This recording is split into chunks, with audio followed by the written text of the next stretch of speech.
frente.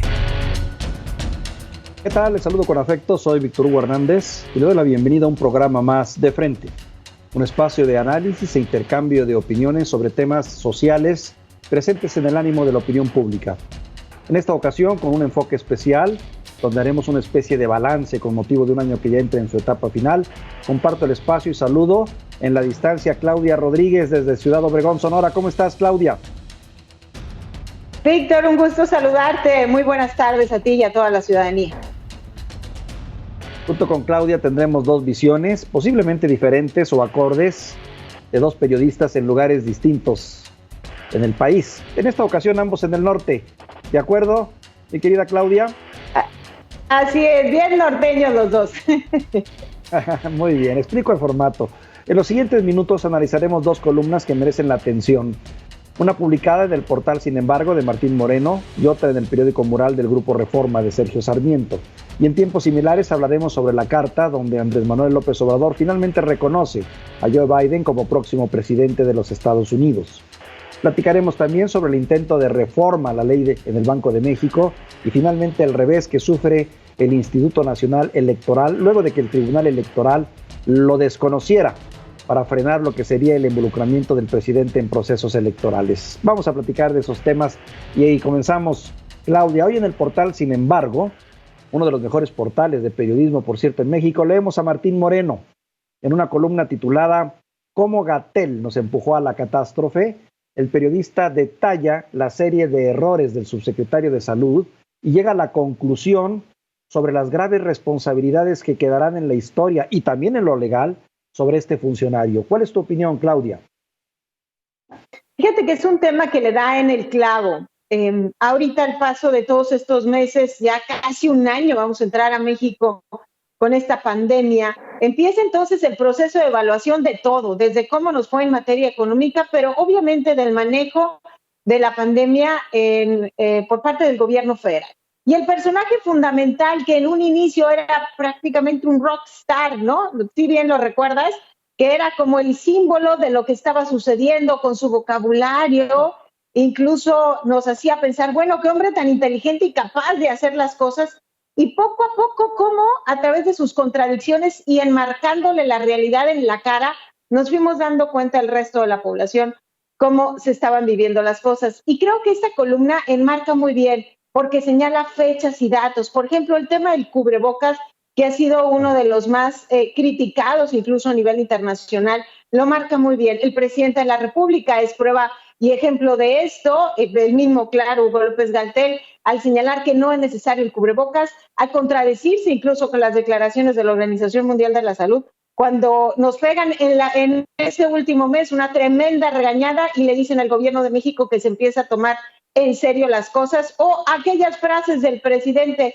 estamos domando la pandemia, nada más por poner un ejemplo, pero luego viene en este recuento la evaluación final. Claro, todavía no vemos la luz al final del túnel, pero ya empieza, pues están cerrando ciclos, y entonces Hugo López-Gatell, con su manejo de la pandemia, con la regañada, con la evaluación internacional, ¿se va a quedar así? ¿Así se va a quedar? ¿Tú cómo la ves? ¿Merece realmente un juicio, no solamente de escrutinio público, sino también otro tipo de juicio legal? Sí. Bueno, indudablemente va a depender mucho del futuro de que tenga Morena, el movimiento de Andrés Manuel López Obrador en el futuro y en los próximos años distantes, porque evidentemente mientras esté la influencia de Andrés Manuel López Obrador y la influencia de la llamada 4T, en ese sentido va a estar siempre protegido, y justificado. Ahora, también en su descargo debo decirte algo, sin meter un ápice en las manos al fuego por este personaje, que es cierto, coincido contigo, se ha ido desbarrancando a pasos agigantados ante los ojos de los observadores. Uno, también los problemas genéticos de los mexicanos que tienen que ver y la irresponsabilidad social, que todavía ahí lo estamos viendo, Claudia, que también influye, al igual que en otras partes del mundo. Eso de algún modo ayudará algo en el descargo, pero yo creo que la gran responsabilidad histórica sí pesa sobre los hombros de este personaje que fue perdiendo credibilidad a pasos agigantados. Un tema que estamos manejando en estos momentos en todo el englobado de Mega Noticias es la infodemia, y creo que prueba de esto es el propio Hugo López-Gatell, que al principio pareciera que no creía en la pandemia, la propia autoridad y bueno, ya le vino en cara y ahora la responsabilidad. Y estoy totalmente de acuerdo contigo en esos puntos, en cómo somos los mexicanos y todo lo que te cae encima. Difícilmente no estar de acuerdo en esa postura, ¿verdad? Yo creo que es por unanimidad. Incluso en las encuestas vemos cómo se ha caído. En una segunda columna publicada en el periódico Mural, Sergio Sarmiento analiza el comportamiento social en torno a la vacuna contra el COVID. Es interesante el análisis, ¿eh? Habla sobre lo que nosotros podemos considerar como un sorprendente rechazo. Explica que en los Estados Unidos hay un promedio de 27%, y yo creo que es mucho más alto, de gente que no está dispuesta a la vacuna. Y en México, un sorprendente 35% siente recelo, entre otros comentarios que hace. ¿Tu opinión? Fíjate, sobre esto considero algo fundamental. Creo que es la primera vez en la historia que como seres humanos, como sociedad, pues nos involucramos sobre el desarrollo de una vacuna. Prácticamente consideramos las cosas dadas. ¿Por qué? Porque así nos ha enseñado la historia. Por ejemplo, sabemos que ya no hay una polio, por ejemplo, aunque vemos gente a nuestra edad que tiene secuelas de polio, pero no lo hemos vivido de frente. Vemos un tema como el sarampión, en donde ya se consideraba erradicado y de pronto surge esto. Lo vemos como algo intrínseco en nuestra vida, en donde sencillamente no nos relacionamos con ellos. La vacuna ahí está, se pone, es gratuita, es universal. Yo creo que eso es parte de este choque. Ahora, si vemos las nuevas vacunas, una de ellas que ha sido enmarcada precisamente en donde va inmiscuida exclusivamente en las mujeres, que es esta vacuna contra el cáncer cervicuterino, que se ha enfrentado al escrutinio público y que ha sido rechazada en gran medida y que por tanto no ha tenido el eco en la población. Creo que es muestra de lo que se puede hacer en cuanto a algunos casos en donde las cosas no han salido como debieran y entonces va para atrás. Y ahorita la responsabilidad social recae en todo, sobre todo, no sé tú qué piensas, nosotros los medios de comunicación tenemos una fuerte responsabilidad en cuanto a la credibilidad de la vacuna, ¿sí o no, Víctor? Claro, claro, pero sin embargo también te debo decir algo. Mira, vivimos tiempos inéditos en muchos sentidos. También, así como la falta de información genera desconfianza y genera, pues ahora sí, y no credibilidad a favor de este tipo de propuestas, también el exceso de información. Uh-huh. Si tú ves en las redes, te darás cuenta cómo hay una cantidad de señalamientos, observaciones, declaraciones, médicos, pseudomédicos, que le apuestan a otra serie de curas milagrosas incluso, y también desmitifican en aspectos tan serios como la vacuna. Es increíble, pero demuestra también el nivel de educación que tenemos en muchas partes del mundo, no solo de México. Y es increíble porque vemos que no tiene que ver con cuestiones sociales ni niveles económicos. Es en las ganas, el deseo de querer creer en algo, y en este caso de no creer en algo que es razonablemente seguro. Yo en lo personal te juro que me pondría la vacuna a todas luces y con los ojos cerrados. No sé tú, a lo mejor eres de otra idea. No, algunos la estamos esperando, pero eso nos está dando una enseñanza tremenda. Primero, nos estamos involucrando por primera vez en el desarrollo de una vacuna. Nos estamos esperando que hasta 10 años tardan en desarrollarla y que se está cumpliendo en tiempo récord. Yo creo que ninguna vacuna en la nueva era del mundo había sido tan esperada como esta. Y sí, coincido contigo en el que algunos, sobre todo en algunos mexicanos ya tocando en materia nuestra, pues van a esperar a ver cómo les funciona a otros para después ponérsela. Creo que el ejemplo fundamental ha sido el tema de la influenza, por ejemplo, que nos pegó por ahí en el 2009 y que no todos no las hemos puesto, pues, pero yo creo que aquí la responsabilidad de la población va a caer en unos cuantos, en cómo vamos generando la noticia, por ejemplo, cómo vamos generando la información, y es un reto más al final del día también, es un reto más para la población en general, así como ha sido este 2020.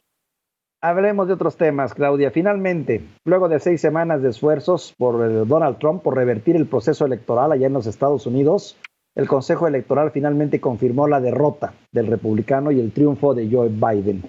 Y es también cuando al final el gobierno mexicano, a través de una carta, reconoce al mandatario electo. Hay quienes dicen que la tardanza para este reconocimiento forma parte de las reglas de la política y la diplomacia. Pero también hay quienes sostienen que fue un acto de descortesía y de falta de tacto diplomático y político no haberlo hecho antes. ¿Qué opinas? Yo lo voy a poner en dos panoramas. Punto número uno, estamos en la era de la tecnología. Si estuviéramos en otro tiempo en donde hay que esperar el papelito que te llegue por un fax, por ejemplo, o por un correo, entenderíamos la decisión del presidente de México. pero estamos en la era de la tecnología y lo voy a enmarcar también en otro punto fundamental. ¿Quiénes fueron los primeros en darle el apapacho y decir, qué bueno que ganaste, Joe Biden? Así nada más. Esto se publicó el 7 de noviembre, o sea, prácticamente el día en donde se da a conocer que el avance es irreversible, pues, en los Estados Unidos en el proceso de votación. ¿Quiénes le dan rápidamente el apapacho? Fue España, Francia, Alemania, Canadá y Argentina, por mencionar algunos, e inmediatamente después, que aquí es donde viene el ejemplo más contundente, el primer ministro de Canadá. Si estamos hablando de una relación como la que tenemos en estos momentos a través de un tratado comercial, que es nuestro vecino, pues el más importante, y esperarnos a ser los últimos, creo que esto va a ser un duro golpe en la diplomacia. No sé cómo la ves tú. Bueno, y a eso agrégale también la carta que finalmente se envía, que si tú la comparas con otras cartas en donde se habla efusivamente del triunfo y del logro de Biden, nosotros somos mucho más conservadores y mucho, muy prudentes al señalar, más que un saludo y una felicitación, es un deseo de que las relaciones se den de una manera correcta y de que no vaya a haber abuso por parte de los americanos. No creo que esa sea la mejor manera de acercarse, pero bueno, en fin, son los estilos de cada presidente, pero sí me queda claro que hay cierto recelo. Me doy cuenta de que había una simpatía natural entre Donald Trump y Andrés Manuel, y esa no se repercute en lo que es ahora Joe Biden y Andrés Manuel López Obrador. Definitivamente esto va a traer consecuencias porque, fíjate, investigando sobre esto, el Universal publicó cuando en julio del 2018 la carta de en aquel momento el presidente electo hacia el presidente de los Estados Unidos, Donald Trump, eran 7 cuartillas. Comparado con la cartita que le mandó a Joe Biden, pues marca en gran medida la diferencia. Ahora, también vemos ya como consecuencia lo que sucedió con la embajadora de México en los Estados Unidos, ¿no? Marta Bárcena, a quien ella estuvo insistiéndole al presidente que tenía que empezar esa relación, la insistencia de los Estados Unidos hacia México, en donde le decía, ¿en qué momento el presidente va a saludar y va a felicitar a Joe Biden? Creo que esto definitivo va a tener consecuencias fuertes en esta relación bilateral. Estamos empezando, pues, con el pie izquierdo. Aunque hay también quien dice, y te debo decir en descargo de esta situación, Claudia, que las relaciones entre México y los Estados Unidos son mucho más complejas y son mucho más poderosas que las relaciones interpersonales de dos presidentes. Yo sí coincido que obviamente es bueno que haya empatía y que haya sinergia entre dos políticos de este nivel, pero también hay que reconocer que los intereses que nos unen son muchísimos. Está el tema del comercio, está el tema de la seguridad, está el tema de los migrantes, está el tema del medio ambiente. Finalmente somos vecinos, nos guste o no, y pues bueno, los intereses terminan imponiéndose, ¿no? También eso pesa, Claudia. Sí, claro, ahora falta, Víctor, nada más saber qué tan vengativo es John Biden, ¿no? Digo, si lo comparamos con Donald Trump, que cara hacía cara berrinche, ¿no? Ahora sí, claro. Vamos a ver cómo nos toca en relación a ya sabemos cómo se mueven en política. Sí. Oye, pero pasemos a otro tema rápido. La Cámara de Diputados finalmente aplazó para dentro de un mes la polémica reforma a la ley del Banco de México y anunciaron la creación de una comisión bicameral que va a revisar la minuta de la reforma. Esta iniciativa, nada más para recordarlo, busca que el Banco de México, el Banco Central, esté obligado a comprar el excedente en divisas extranjeras que no pueden ser repatriados, principalmente dólares en efectivo.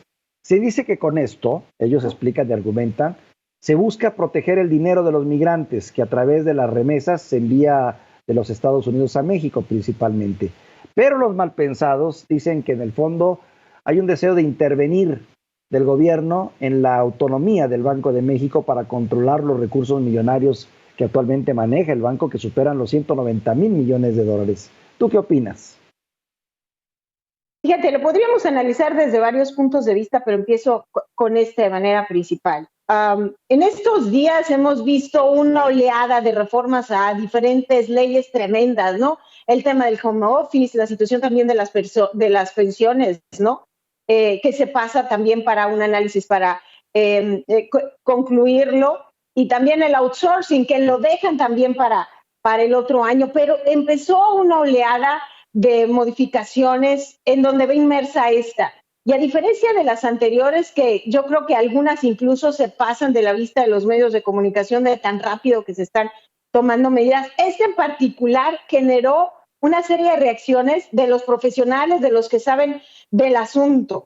Por ejemplo, nada más, Santiago Nieto, en uno de sus, en su cuenta a través de su Twitter, dice, Santiago Nieto es el titular de la Unidad de Inteligencia Financiera de la Secretaría de Hacienda, ¿no? Y Crédito Público del Gobierno de México. Dice, se requiere una discusión más amplia que permita enfrentar el problema de los dólares en efectivo sin generar riesgo por lavado de dinero. Creo que está dando en la clave, pues, eso es de lo que tanto se han hablado. Eso es una puerta que se abre ante esto, que es un tema muy técnico, que solamente los expertos lo pueden traducir en diferentes cosas, pero los que tenemos el sospechosismo, si por ahí están diciendo que podría abrirse una ventanita, nosotros pensamos en la puerta completa, sobre todo por temas como el culiacanazo, ¿no? Sobre todo, claro, y la relación que aparentemente tiene el presidente de los Estados, presidente de México, Andrés Manuel López Obrador, con la mamá de Chapo Guzmán, nada más por poner un ejemplo. Algo deben de saber estos personajes que evidentemente también reprueban esta acción, porque no solo es, eso también el vicegobernador, los vicegobernadores del Banco de México lo hicieron, Gerardo Esquivel y Jonathan Heath también manifestaron sus molestias abiertas contra esta propuesta que está tratando de imponer Morena.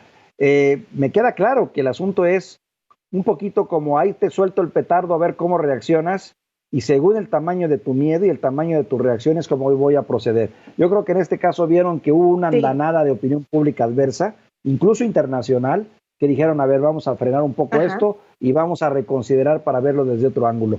Es muy el estilo del gobierno actual, ¿no? O sea, exacto, sí. Es parte de esta política del gobierno de Andrés Manuel López Obrador, que como que suelta un buscapié a ver cómo reacciona, que ha utilizado, hay que decirlo, ¿no? Ha utilizado algunas veces el Senado, la Cámara de Diputados, claro, todo a través de su bancada, queda claro el brazo fuerte del presidente en la toma de decisiones, y yo creo que también se estaba saboreando algo que está sucediendo en nuestro país, que a diferencia de la crisis económica tan fuerte que estamos viviendo aquí en México, pues en Estados Unidos, aun cuando no les ha ido del todo bien, porque esa es una crisis mundial, pues en el tema de las remesas ha registrado un aumento que en promedio se estima en 8.4%, que estamos hablando de 39,000 millones de pesos. Así que yo creo que también es parte de esta discusión y vamos a ver cómo los toca para el próximo año. En promedio, cada migrante envía un promedio de $315 por mes, algo así como 7,000 pesos, pesos más, pesos menos, que es una lana que cuenta. Tan es así que hoy por hoy las principales divisas o la principal fortaleza que tenemos son tristemente decirlo, son las aportaciones que hacen los migrantes. En fin, qué tema, qué tema. Bien, ahora pues esperaremos un mes más a ver si siguen con la espada desenvainada. Oye, en otro tema rápidamente comparto contigo, el Tribunal Electoral del Poder Judicial de la Federación falló contra el INE para variar, falló contra el Instituto Nacional Electoral al señalar que este organismo se extralimitó en una serie de facultades. Te menciono dos. Una, determinar que los partidos políticos deban cumplir con la paridad en las candidaturas, como lo manda la Constitución desde el 2019. En una postura que asombra por lo anodina, se dice que los partidos deberán cumplir en la medida de lo posible con esta medida, con esta reglamentación. Fíjate nada más, háganlo en la medida de lo posible. Dime dónde está la autoridad y el principio de ley. Por eso luego nos andamos agarrando a trancazos y a pleitos porque nos ponen las cosas tan vagas y las reglas tan vagas que bueno, ahí está, en la medida de lo posible. También ese tribunal le dio la razón a Andrés Manuel y descalificó al INE sobre las declaraciones que constantemente está haciendo el presidente sobre el proceso electoral del 2012. En suma, regañó al INE, lo desconoció, le da el espaldarazo al presidente y creo que complica más las cosas. El responsable de esto, de estas decisiones que estás hablando, ¿no? El Tribunal Electoral del Poder Judicial de la Federación. Ahora, todos sabemos que el gran escaparate de Andrés Manuel López Obrador es las mañaneras, en donde no nomás tiene ocurrencias, sino que suelta estos buscapiés de los que estábamos hablando hace algunos momentos y donde tiene opiniones absolutamente para todos, para dividir, para crear ese encono social. Y el hecho de que vengan las elecciones, una de las más importantes y que pudiera marcar un punto fundamental en la continuidad o no de Morena y que sea el Tribunal Electoral del Poder Judicial de la Federación que responda de esa manera, nos deja claro un punto. Voy a marcar un poquito lo que sucedió el pasado 4 de noviembre, cómo está ligado, que no hay casualidades, pues, en la política. El pasado 4 de noviembre llegó un nuevo magistrado, precisamente, a el Tribunal Electoral del Poder Judicial. Él se llama José Luis Vargas. José Luis Vargas Valdés fue electo, pues, como un presidente de la sala tribunal. ¿Y por qué? ¿No es el magistrado Billetes? ¿El magistrado Billetes? Exacto. Ándale, exactamente. ¿Por qué? Porque él está acusado, por ejemplo, fíjate, es el encargado, pues es la máxima autoridad, y está acusado de cuadruplicar su patrimonio en un tiempo muy breve. Tú lo acabas de decir, nos queda muy claro. Y dentro de las cosas que él en su corto tiempo ha enmarcado, pues resulta que él fue el encargado de no otorgarle el registro como partido político a la agrupación Libertad y Responsabilidad Política. ¿De quién? De Felipe Calderón, del expresidente Felipe Calderón. Creo que por ahí van las cosas y este tema es sumamente grave y considero que la población no debe de quitar el ojo de esto que está ocurriendo, porque es el mismo presidente Andrés Manuel López Obrador que está adentro de las instituciones que deben de ser autónomas, que deben de marcar la diferencia, que deben de decir, tú no te metas en esto, y cómo callar al INE de esta manera, prácticamente regañado, pues le da carta abierta al presidente a meter las manos, y bien dices tú, a que las cosas no se queden claras en los partidos políticos, a hazle como que estás cumpliendo la ley para el próximo proceso electoral. Esto habla de un tremendo revuelo. No, y los mensajes que se mandan, instituciones a modo y sirviendo para el hombre más poderoso, o sea, poniéndose a modo al servicio de. Y otro, es paradójico también, el hombre que tanto reclamó como opositor y que obligó a que hubiera reformas en nuestras instituciones precisamente para callar la voz del presidente, como el caso de Vicente Fox y de otros, el famoso cállate chachalaca y demás. Ahora que estás del otro lado, bueno, pues ahora que se hagan las cosas a mi modo y ya no estás tan contento con que te estén callando, ¿no? Lo cierto es que nos ha tocado tiempos tremendamente inéditos y muy interesantes para ver y analizar. Claro. Claudia, estarás de acuerdo, donde no hay una palabra final y donde quienes nos ven y nos sintonizan, pues tienen su propia opinión también, que es bastante respetable y seguramente. Y nada más también para cerrar esto, nada más para cerrar este punto, el hombre que habla de que la corrupción se ha acabado en México, y bueno, así de esta manera introduciéndose a todas las instituciones queriendo mandar a diestra y siniestra, pues eso habla, ¿no? De corrupción, ¿sí o no? Yo se lo dejo el criterio al público y también, como siempre, a ti. Te agradezco mucho, Claudia. Te mando un saludo afectuoso. Nos vemos pronto. Cuídate. Ay, recuerda, Claro que sí. Tenemos que usar esto. Es muy importante mandar el mensaje. Cubrebocas. Claro que sí. Así es. Y con esto nos estamos despidiendo. Ahí estamos de esta emisión. Por mi parte ha sido todo. Soy Víctor Hugo Hernández. Le deseo lo mejor.